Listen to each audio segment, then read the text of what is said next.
আসসালামু আলাইকুম রহমতুল্লাহি আবরাকাতুহু।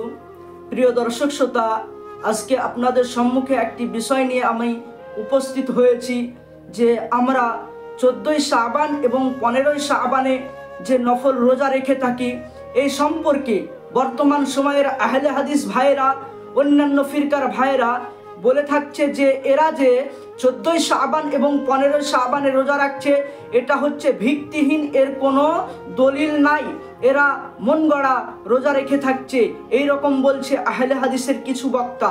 তো আপনাদেরকে বলবো প্রিয় ভাই, যদি হাদিস ও কোরআনে এই শাবান মাসে যে শবে বরাতকে কেন্দ্র করে আমরা রোজা রেখে থাকি, এই রোজা যদি হাদিস ও কোরআন থেকে প্রমাণ থাকে তাহলে আমরা রাখবো, নচেত আমরা সেটাকে ছেড়ে দিব। তো আপনাকে প্রিয় ভাই বলতে চাই, আপনাকে হাদিস দ্বারা প্রমাণ করে দিতে চাই যে 14ই শাবান 15ই শাবানে রোজা রাখা অবশ্যই জায়েজ আছে। আপনাকে বলি, ইবনে মাজাহ শরীফের হাদিস 1648 নম্বর হাদিস, আপনি লক্ষ্য করুন আল্লাহর রাসূল সাল্লাল্লাহু আলাইহি ওয়াসাল্লাম কি বলেছেন। আন উম্মে সালামাতা قالت كان رسول সাল্লাল্লাহু আলাইহি ওয়াসাল্লাম ইয়াসিলু শাবান বিরমাদান। আল্লাহর রাসূল সাল্লাল্লাহু আলাইহি ওয়াসাল্লাম হযরতে উম্মে সালমা তিনি বর্ণনা করেন যে আল্লাহর রাসূল সাল্লাল্লাহু আলাইহি ওয়াসাল্লাম 15ই শাবানে রোজা রেখেছিলেন। সেই থেকে নিয়ে 15ই শাবান থেকে নিয়ে এমনকি রমজান মাস চলে এসেছিল, সেই সময় পর্যন্ত তিনি রোজা রেখেছেন।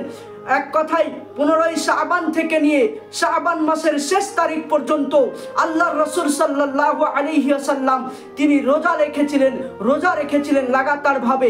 এই হাদিস দ্বারা স্পষ্টভাবে প্রমাণ হচ্ছে যে শাবান মাসে রোজা রাখা হচ্ছে জায়েজ।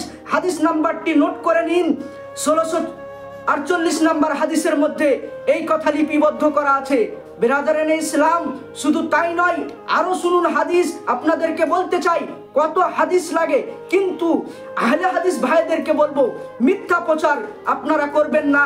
হাদিস নাম্বার নোট করুন, 1649 নম্বর হাদিসের মধ্যে লিপিবদ্ধ করা আছে যে আল্লাহর রাসূল সাল্লাল্লাহু আলাইহি ওয়াসাল্লাম, অপর হাদিসে তো শুনলেন যে 15ই শাবান থেকে নিয়ে শাবান মাসের শেষ তারিখ পর্যন্ত রোজা রেখেছেন, কিন্তু 1649 নম্বর হাদিসের মধ্যে লিপিবদ্ধ করা আছে যে আল্লাহর রাসূল শাবান মাস পুরোটাই রোজা রেখেছিলেন। শাবান মাসের 1ই শাবান থেকে নিয়ে পুরো শাবান মাস আল্লাহর রাসূল রোজা রেখেছিলেন। এই হাদিস দ্বারা স্পষ্ট হয়ে যাচ্ছে যে আল্লাহর রাসূল শাবান মাসে রোজা রেখেছেন। এবার এখানে আহলে হাদিস ভাইয়েরা বলবে আল্লাহর রাসূল শাবান মাসে পুরো শাবানে রোজা রেখেছে, তোমরাও রাখো। আল্লাহর রাসূল 15ই শাবান থেকে নিয়ে শাবান মাসের শেষ তারিখ পর্যন্ত রোজা রেখেছে, তোমরাও রাখো, আমাদের কোনো আপত্তি নাই। কিন্তু তোমরা যে 14-15 তারিখে খাস করে রোজা রাখছো, এটাতে আমাদের আপত্তি আছে, এই কথা বলবে আহলে হাদিস। তাদের জবাবের জন্য আমি বলতে চাই, শুনে রাখুন, হাদিস নাম্বার নোট করুন, 1384 নম্বর হাদিসের মধ্যে হযরতে আলী রাদিয়াল্লাহু তাআলা আনহু থেকে বর্ণনা, আল্লাহর রাসূল সাল্লাল্লাহু আলাইহি ওয়াসাল্লাম বলেন যে তোমরা 15ই শাবানের রাত্রিতে আল্লাহর ইবাদতে মগ্ন হয়ে যাবে, আল্লাহর ইবাদত বান্দেগি করবে এবং দিনের বেলাতে তোমরা রোজা রাখবে। এই ইবনে মাজাহ শরীফের এই হাদিস দ্বারা স্পষ্ট বোঝা গেল যে 15ই শাবানে আল্লাহর রাসূল আদেশ দিয়েছে যে রাত্রি বেলাতে তোমরা আল্লাহর ইবাদতে মগ্ন হয়ে যাও এবং দিনের বেলাতে তোমরা রোজা রাখো। বলতে চাই আহলে হাদিস ভাই আপনাদেরকে, শুনে রাখুন, হাদিস নাম্বার আবারও বলে দিচ্ছি, 1384 নম্বর হাদিস, সুনানে ইবনে মাজাহ শরীফের এই হাদিসের মধ্যে হযরতে আলী থেকে বর্ণনা, আল্লাহর রাসূল তিনি বলেছেন যে রাত্রে আল্লাহর ইবাদতে মগ্ন হয়ে যাও আর দিনের বেলাতে রোজা রাখো। এই হাদিস দ্বারা স্পষ্ট হয়ে যাচ্ছে যে শাবান মাসে শবে বরাতকে কেন্দ্র করে যে আমরা রোজা রেখে থাকি, এই রোজা রাখার ভিত্তি হাদিস দ্বারা প্রমাণ, এটা ভিত্তিহীন কথা নয়।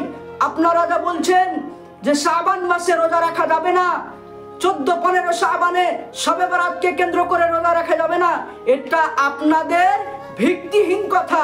আমাদের দলিল হচ্ছে হাদিস শরীফের মধ্যে বলেছে যে তোমরা শাবান মাসের 15 তারিখে রোজা রাখো, রাত্রিবেলায় আল্লাহর ইবাদত করো, দিনের বেলায় রোজা রাখো। এই হাদিস দ্বারা স্পষ্ট প্রমাণ হয়ে যাচ্ছে। তাই দিনী ভাই আপনাদের সকলকে বলবো যে আহলে হাদিসদের ধোকাতে পড়বেন না। হাদিস ও কোরআন যেটা বলবে সেটাকে মানবেন। আমি যে মন গড়া কথা বললাম না, হাদিসের হাওয়ালা দিয়ে গেলাম, হাদিস মিলিয়ে নেবেন, তারপরে সঠিক আমল করবেন। তাই বলবো আপনারাও আল্লাহর রাসূল সাল্লাল্লাহু আলাইহি ওয়াসাল্লামের আদেশ মেনে শাবান মাসে শবে বরাতকে কেন্দ্র করে আপনারাও রোজা রাখার চেষ্টা করুন। এই যে বৃহস্পতিবার শুক্রবার এই 2টি দিন রোজা রাখুন, নফল রোজা রাখার ভিত্তি আছে। এই বলে আমার সংক্ষিপ্ত আলোচনা সমাপ্তি করছি। আসসালামু আলাইকুম ওয়া রাহমাতুল্লাহি ওয়া বারাকাতুহু।